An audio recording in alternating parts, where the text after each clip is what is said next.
Here's something strange to think about. A whole generation grew up hearing they were unique and capable of anything. They pushed themselves harder than expected. Yet many of them still can't afford the kind of ordinary life their parents took for granted. It feels like a psychological study no one agreed to join. I'm talking about millennials, those born from 1981 to 1996. And before you dismiss it, stay with me, because this becomes uncomfortable in ways most people never notice. Millennials turned into the first generation in modern U.S. history predicted to end up financially worse off than their parents. The Pew Research Center confirmed it in 2020. So now there's an entire age group walking around every day carrying a strange mix of pride and defeat in the same mind. Picture spending your childhood being told you could become anything, win anything, achieve anything, then graduating straight into a recession where that participation trophy turns into a master's degree costing more than a house once did. Psychologists call this cognitive dissonance. Millennials live inside it.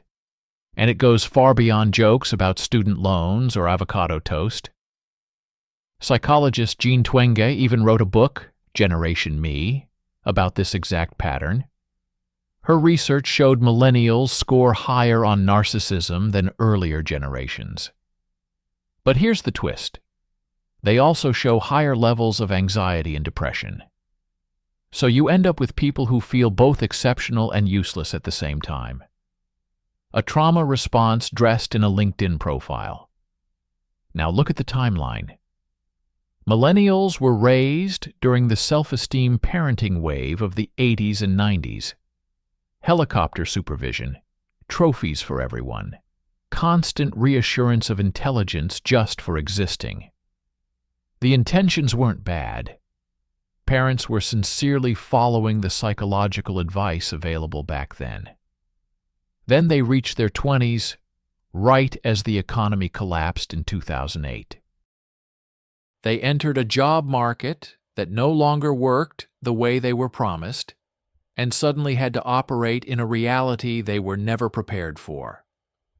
The emotional whiplash alone should have sent people to the hospital. And then came social media. Millennials encountered it during adolescence and early adulthood, not as children like Gen Z, but while their identities were still forming. Facebook appeared in 2004. Instagram followed in 2010. That meant they were learning how to be adults, while also learning how to present their lives to an audience.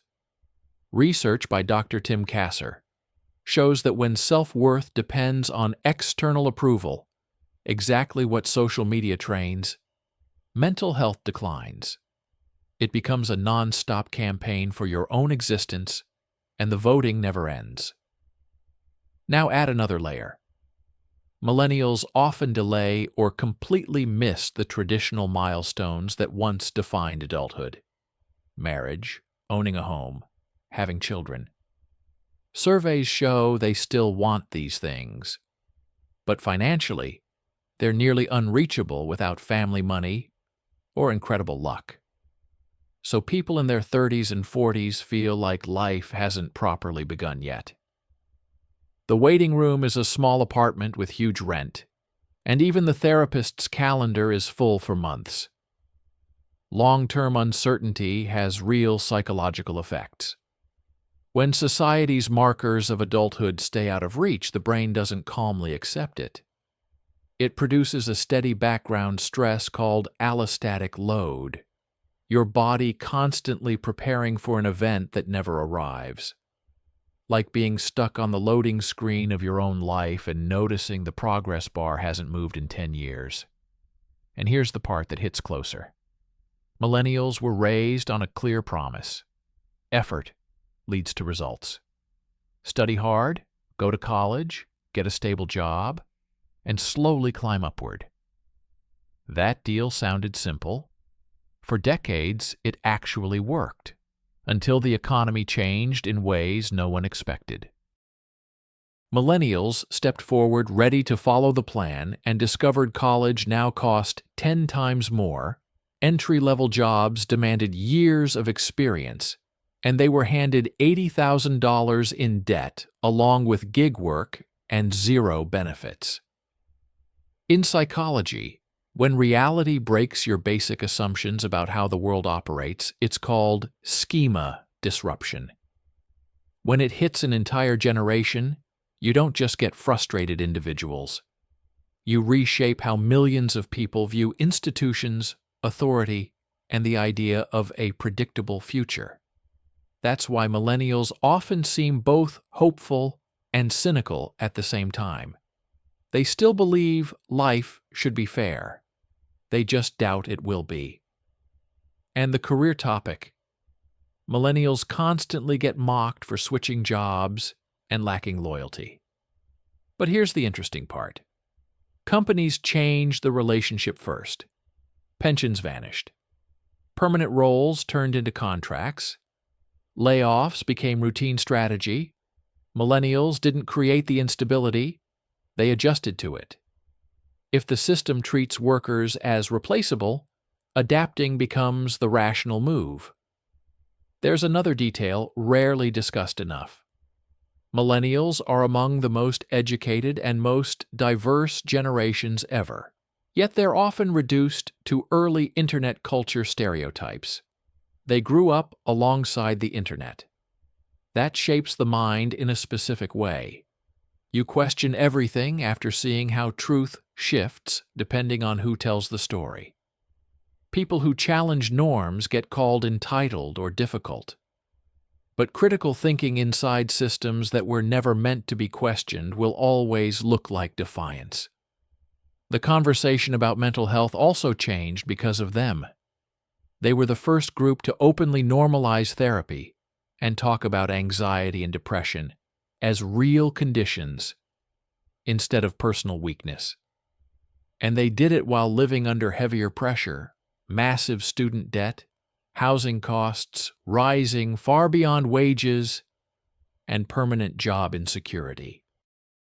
So they became both more self-aware and more overwhelmed. Now think about the future. Millennials are the generation watching the planet worsen while being told they must solve it.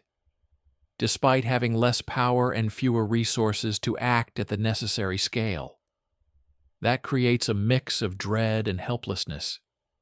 Climate anxiety is now a recognized psychological reality, and they sit directly in its path. So you end up with a generation formed by huge expectations, unstable economics, non-stop performance pressure, postponed adulthood, and multiple crises happening at once. Society then asks why they're anxious, and why they don't just buy a house. When you look at their experiences, their psychology becomes predictable. Humans react this way when the ground shifts beneath them, and the map they were given stops matching reality. If this resonated with you, consider subscribing. And if you want to support these deep dives, you can join the channel as a member. I truly appreciate it.